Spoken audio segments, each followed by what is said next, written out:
ჩინური შეძახილი მოსკოვის ქუჩებში შემთხვევითი არაა. ეგრეთ წოდებული ღირსების გვარდია რუსეთის დედაქალაქში პირადად სი ძინპინმა გაგზავნა. კალენდარზე 9 მაისი ახლოვდება საბჭოთა არმიის მიერ ნაცისტური გერმანიის დამარცხების 80 წლის თავი. კრემლისთვის განსაკუთრებულ დღეს ყველაზე განსაკუთრებული სტუმარი სწორედ ჩინეთის პრეზიდენტია. სი ძინპინი მოკავშირესთან 7 მაისს ჩავა და 3 დღე დარჩება.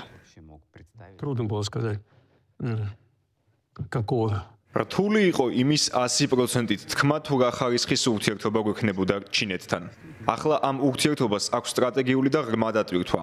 ის საიმედო და სტაბილურია. ჩვენი სახელმწიფოებრივი ინტერესები ემთხვევა. ჩინეთს აქვს გულწრფელი მისწრაფება დაეხმაროს რუსეთს. ჩვენ ჩინეთის კედლის ნაცვლად საერთო ფუნდამენტი ავაშენეთ და ეს ეფექტურად მუშაობს. მით უმეტეს ახლა, როდესაც მსოფლიოში ტურბულენტობა არათუ შემცირდა, გაიზარდა. ტურბულენტობა მსოფლიოში ბევრისთვის სწორედ რუსულმა აგრესიამ გაზარდა. საფრთხეები გაიზარდა თავად აგრესორისთვისაც, რომელმაც ნაციზმზე გამარჯვების საიუბილეო თარიღთან დაკავშირებით უკრაინას 3 დღით ცეცხლის შეწყვეტა შესთავაზა. მოსკოვი წითელ მოედანზე 15-მდე ქვეყნის ლიდერს ელოდება და თავის ტკივილს არიდებს თავს, თუმცა პასუხად მოსკოვში ის ვერ მოისმინეს, რაც სურდათ. ვოლდიმერ ზელენსკი საკმარისი მიზეზი აქვს კრემლის განცხადებებს არ ენდოს, ამიტომ გარანტიების გაცემას მოერიდა. І має тривати щонайменше 30 днів. 9 მაისს რუსეთში ჩასულ ქვეყნებთან დაკავშირებით ჩვენი პოზიცია არის მარტივი. ჩვენ ვერ ვიქნებით იმაზე პასუხისმგებელი თუ რა მოხდება რუსეთის ფედერაციის ტერიტორიაზე. ამაზე პასუხისმგებლები თავად არიან. ჩვენ ვერ გავცემთ ვერანაირ გარანტიას, რადგან ჩვენთვის უცნობია თუ რა შეიძლება გააკეთოს რუსეთმა ამ თარიღის ფარგლებში. Розуміння, що მოსკოვში ყველაზე ხმაურიანი სტუმარი ევროკავშირიდან იქნება. სლოვაკეთის პრემიერ-მინისტრი რობერტ ფიცო თვეებია ამ ვიზიტს გეგმავს. მართალია ჯერ კიდევ გუშინ თავს შეუძლოდ გრძნობდა, თუმცა პრორუსული განწყობების ევროპელი ლიდერი ამ დღეს ვერ გამოტოვებს. იგივე გამოწვევის წინაშე დგას სერბეთის პრეზიდენტიც, რომელიც ბოლო 6 თვეა მოსკოვში ჩასვლაზე საუბრობს.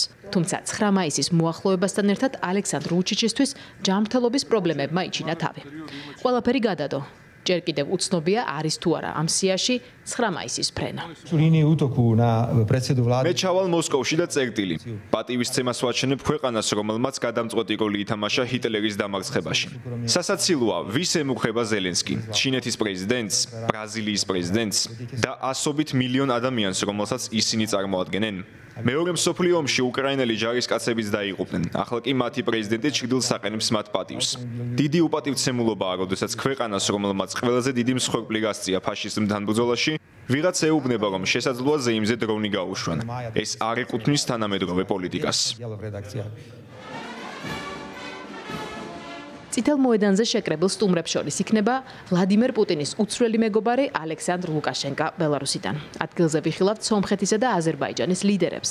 გრძელი გზაელით ბრაზილიის პრეზიდენტს ლუის იგნასიო ლულას, კუბის პრეზიდენტს მიხელ დიას კანელსა და იმავე კონტინენტიდან მოსკოვში მიმავალ ნიკოლას მადუროს ვენესუელადან. 9 მაისს კუბა წითელ მოედანზე იდგება, ეს დიდი პატივია. რამდენიმე საათში რუსეთში ვიქნებით, რათა მონაწილეობა მივიღოთ ფაშიზმზე გამარჯვების დღის 80 წლის აღნიშვნაში. ასევე აღნიშნავთ ჩვენს ქვეყნებს შორის ურთიერთობების დამყარების 65 წლის თავს. ვაშინგტონსა და მოსკოვს შორის დამთმარმა ურთიერთობებმა გააჩინა შეკითხვა, თუ ვინ შეიძლება მოსკოვს ამერიკიდან ესტუმროს. წინასწარი ინფორმაციით წითელ მოედანზე მაღალი რანგის სტუმარი არ იქნება. ელჩით იქნება წარმოდგენილი ისრაელიც. მოსკოვში ელიან შუა აზიელ პარტნიორებს ყაზახეთიდან, ყირგიზეთიდან, უზბეკეთიდან და ტაჯიკეთიდან. მათ საკუთარი შეიარაღებული ძალების წარმომადგენლები აღლუმისთვის რუსეთში უკვე გაგზავნეს. სიაშია ინდონეზიისა და ვიეტნამის, აგრეთვე აფრიკის კონტინენტის წარმომადგენლები. მოწვეულებს შორისაა პალესტინის მთავრობის პრეზიდენტი მაჰმუდ აბასიც. ასევე ოკუპირებული აფხაზეთისა და ოკუპირებული ცხინვალის დე-ფაქტო ლიდერები.